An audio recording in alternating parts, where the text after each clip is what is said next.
I don't know. Straight talk. Money matters. International news. Celebrity interviews. Sports. If I'm being discriminated based on my race, it's not. Politics. Race. Let's switch it around. Let's talk healthcare. Straight talk with award-winning journalist Lloyd Geit. Hello and welcome to Straight Talk. I'm your host, Lloyd Geit. They were called Freedom Riders, and 50 years ago, they changed the face of the civil rights movement. In 1961, much of the southern portion of the United States was segregated. That despite a 1960 U.S. Supreme Court decision outlawing racial segregation in the restaurants and waiting rooms and terminals serving buses that crossed state lines. That gave rise to what became known as the Freedom Riders. Freedom Riders were black and white civil rights activists that rode interstate buses into the segregated South to test the earlier Supreme Court decision saying such segregation was illegal. In 1961, the Freedom Riders began boarding buses in the South to challenge local laws that enforced segregation. Hundreds of riders were beaten almost to death by whites, many of them members of the Ku Klux Klan. Especially violent Alabama, where Police Commissioner Bull Connor organized opposition to the riders. Never whip these boys if you don't keep you and them separate. I found it.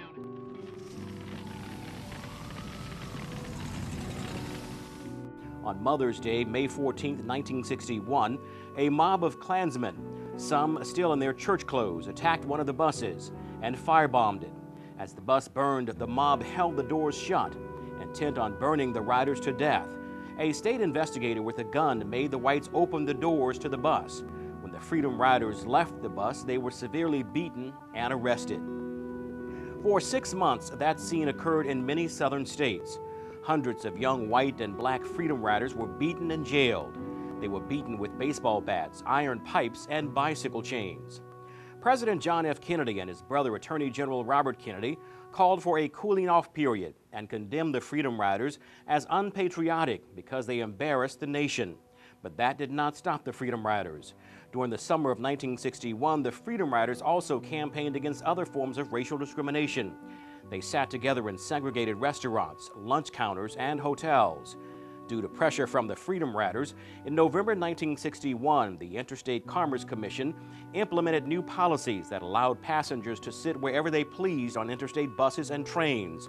White and colored signs came down in the terminals.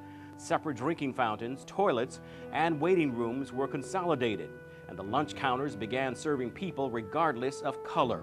Thanks to the Freedom Riders, a few years later, the walls of segregation came tumbling down for the whole nation. Joining me now is one of those freedom fighters. She was 19 years old at the time. Today she is 69. Her name is Ellen Brahms. Ellen, thank you so much for joining us. Glad to be here. Take me back 50 years ago when you became a Freedom Rider. First of all, why? As a white woman, why? Well, I was a political activist in college.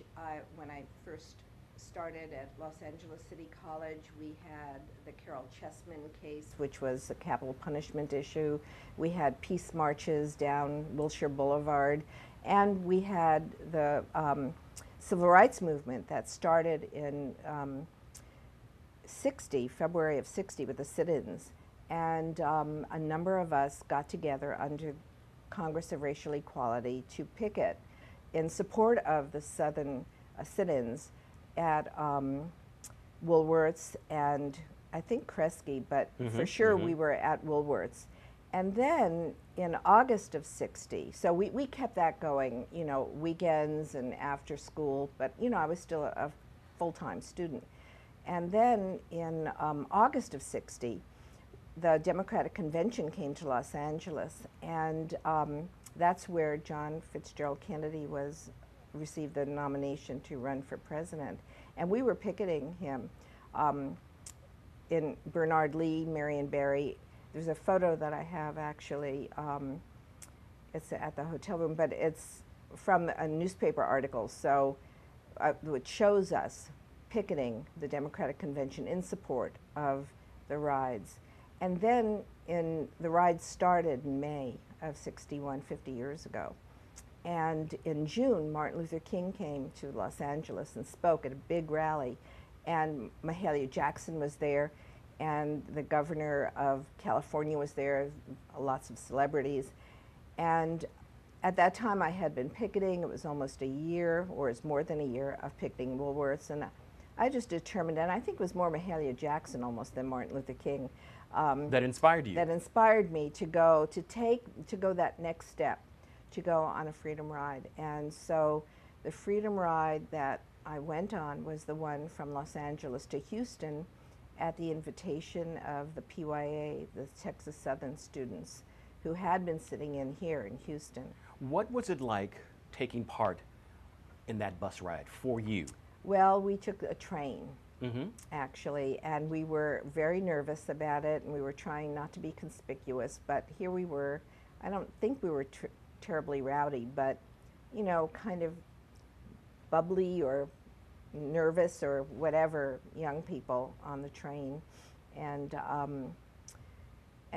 taking the train to Houston. And I think initially we went to the wrong station. The PYA people weren't there. We had a rendezvous with them. There was some kind of mix-up, but we ended up finally rendezvousing with them and sitting in, because there were evidently 2 train stations, and one had just a snack machine, and the other had a regular coffee shop where we sat in. Now, you joined other African Americans and other white people on the train to protest the treatment of African Americans. Right, and we were all, a number of us really knew each other already through CORE, Congress of Racial Equality. Some people I didn't know as well because they went to school at UCLA, and I was at Los Angeles City College. It was a different school, but I had been more involved with CORE, and we all received the training in nonviolence that CORE provided.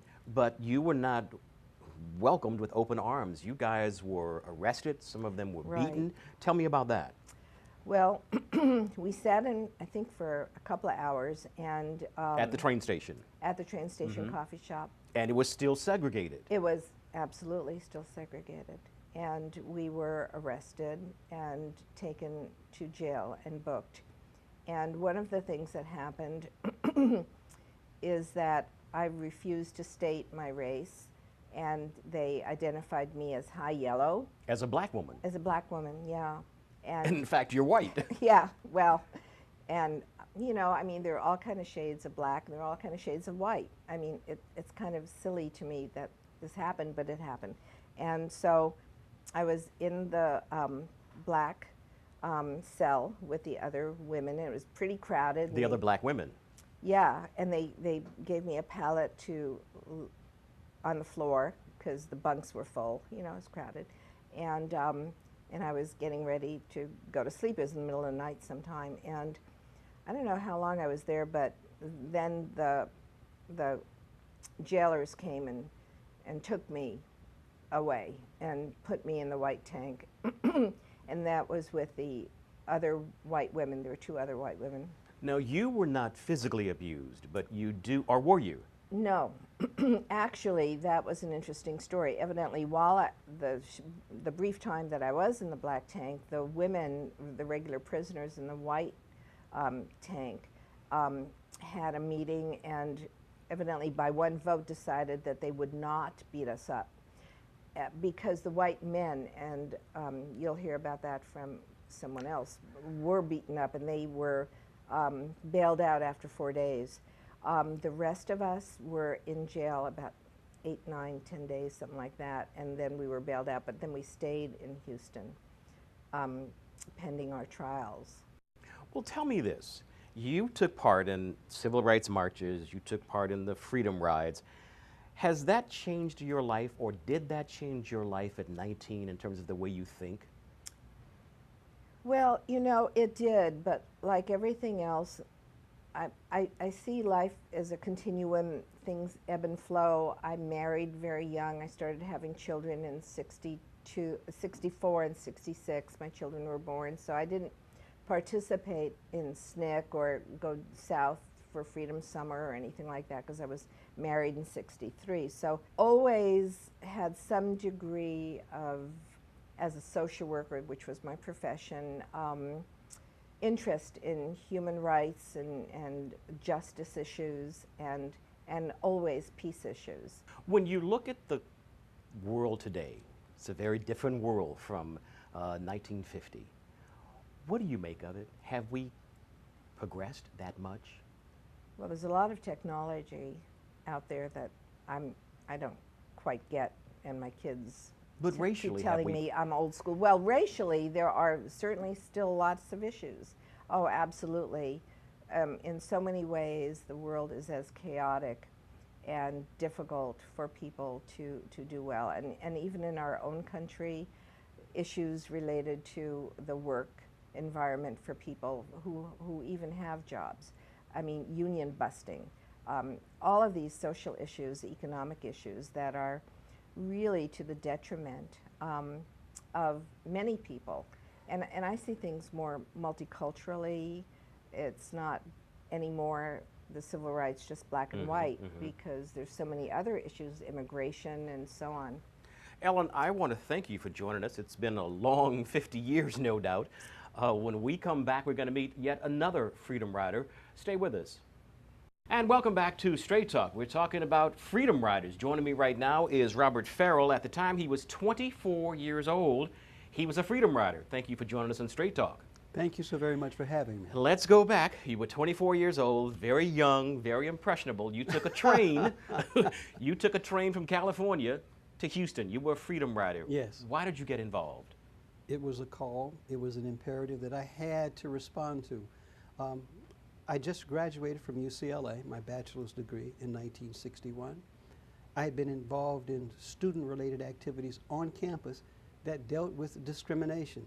Discrimination in housing, discrimination in employment, in a way sanctioned by the university authorities, because they basically posted jobs and posted available housing on university bulletin boards. And I joined other students in objecting to that. When we would go out to take advantage of those housing and job offers, we found out that they were not looking for people like us to respond. So out of that dynamic about addressing our civil rights being damaged on campus, we got involved with a campus chapter of the NAACP, subsequently a campus chapter of CORE, the Congress on Racial Equality. In 1960, I was among people getting involved in the many boycotts, the picket lines, the sit-ins at Woolworths and Kresge's and McCrory's. Of course, you don't recognize these names because They're gone. They're gone. But those were the kinds of things that brought me off of the campus into the community around issues of civil rights, a real tangible thing, because my rights had been abused while I was a student on campus, and that was transferred to dealing with realities off campus. And in a way, I believe I was part of a generation of folks being set up to say that we don't want any more discrimination. We don't want any more Jim Crow, no matter what it looks like and how it shows up. You got on the train. Yes. You traveled all the way from California Yes. to Texas. Yes. At that last spot, what was it like? At that last spot, it was us going on to engage the mission.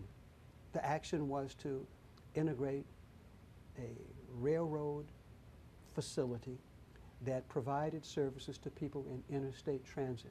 We had our tickets on a train going from Los Angeles to New Orleans. We were technically people in interstate transit.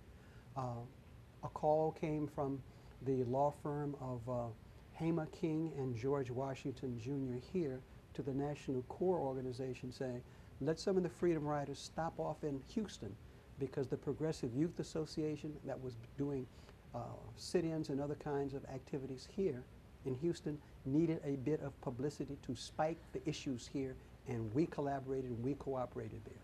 Now, along the way, Robert, we're talking about a period of several months. Yes. People, these Freedom Riders, some of them were viciously beaten. Yes. Brutally beaten. Yes. Did anything happen to you? No, not to me. Once again, let's go back to the nature of the time.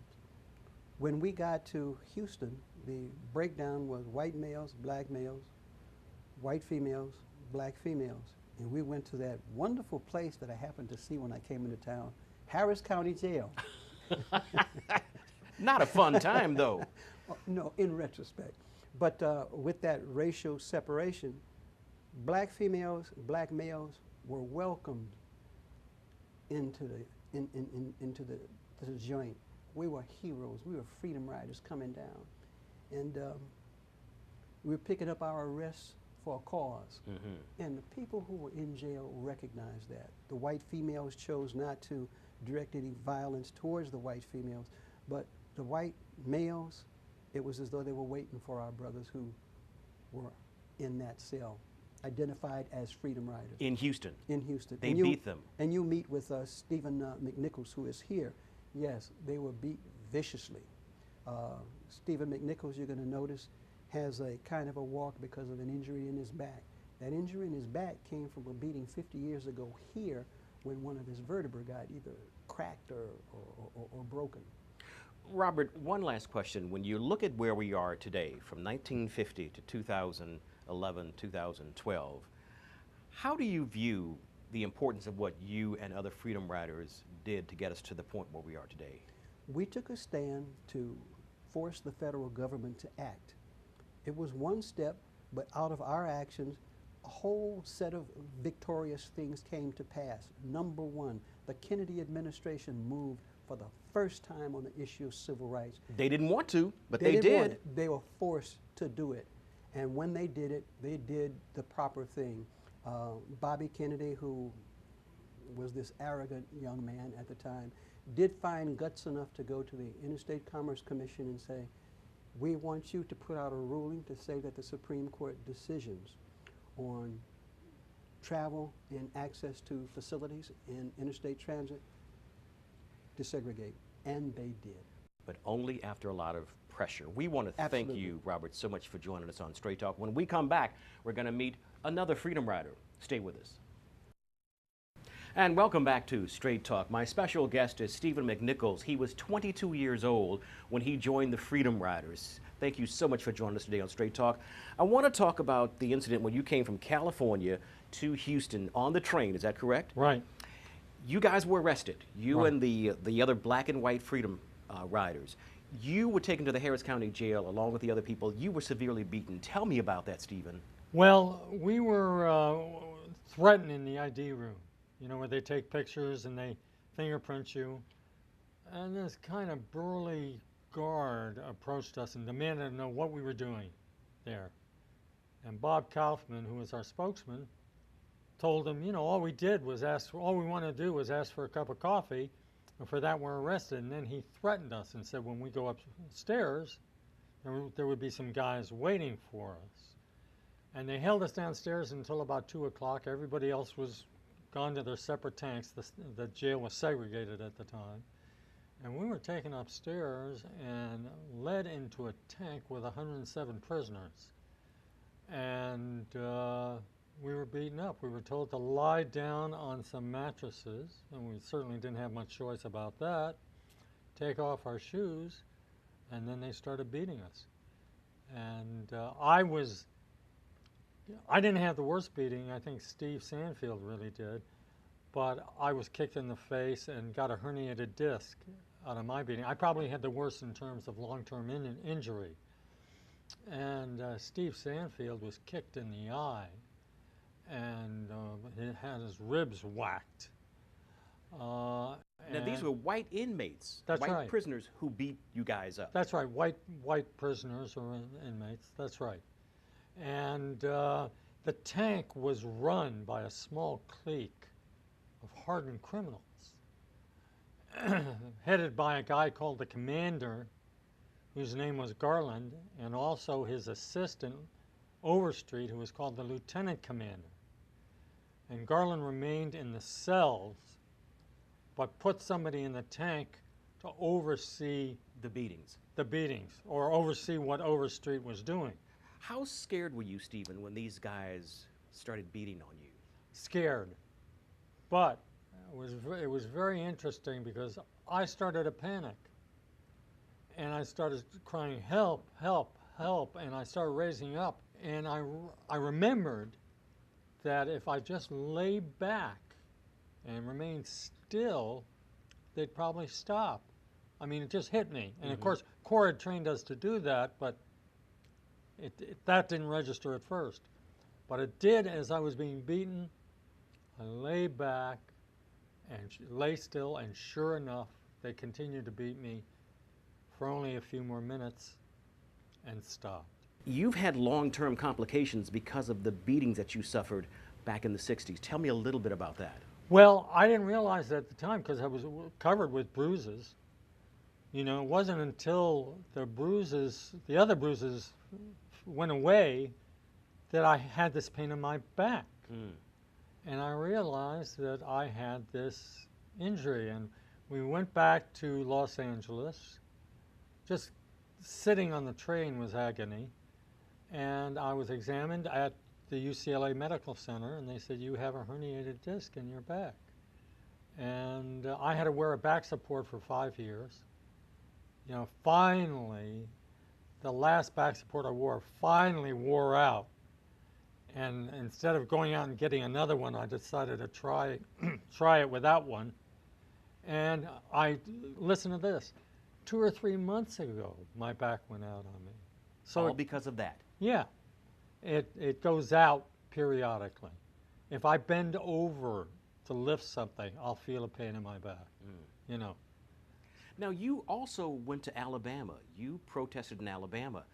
What happened there? Because they were some brutal, vicious people there. Yeah, I went to Selma. I also went to Mississippi. In fact, I wrote my master's thesis on economic development in Southwest Mississippi. Now, in Alabama, what happened is I was civil rights director for the National Student Association, and I've been watching for months because I knew it was going to explode at some point. And sure enough, it did, and people flocked in from all over the country. And, you know, on behalf of the National Student Association, I went down there too. And the most interesting thing to me is that, well, first of all, Jim Reeb was killed. Somebody had hit him in the head with a baseball bat, a minister, Unitarian minister from New England, if I recall correctly. And we were sent into downtown by way of demonstration. And I have to tell you, I was scared to death because as far as I was, you know, walking into downtown Selma on the heels of Jim Reeb's death by ourselves, you know, was terrifying. And I was so afraid that I did something that I don't appreciate, I don't care to normally remember, but that is I stepped into a drugstore and listened to these men and women use the worst epithets, you know, to describe these black people marching around outside. Suddenly I realized that our people had all left, and I was there by myself. I stepped outside, I was surrounded by a white mob, and I said, where'd they go? Back to the church, men? And one of them stepped forward and said, you were with them, weren't you? There's some words to that, because I was wearing a suit and tie and one of these sort of trench coat type deals. And I just, you know, pulled it off. As terrified as I was up to that moment, I looked at him and I said, no, I said, I'm down here from Washington. I said, I better get back to the church and see what's happening. And that might have saved your life. It did save my life. They would have killed me. And I just sort of walked as naturally as I could to the corner, made a left turn, and as soon as I was out of sight, I just booked it back to the church. One last question, Stephen. Do you have any regrets of your civil rights activities, the Freedom Rider activities that you took part in, and the fact that even today you're still suffering from a beating administered 50 years ago? Yeah, no, I don't. It's I consider all of the blessings associated with that experience far outweigh any negative, you know, implications it may have. I feel very fortunate. And, you know, every year I appreciate even more what we and others accomplished. My life has been a blessing in that regard. We want to thank you and the other Freedom Riders who joined us on today's show. And that's it for us on Straight Talk. We've been talking about the Freedom Riders. The Freedom Rides took place some 50 years ago. And we want to thank those people who courageously spoke to us today. We will see you next week with yet another exciting show. Take care.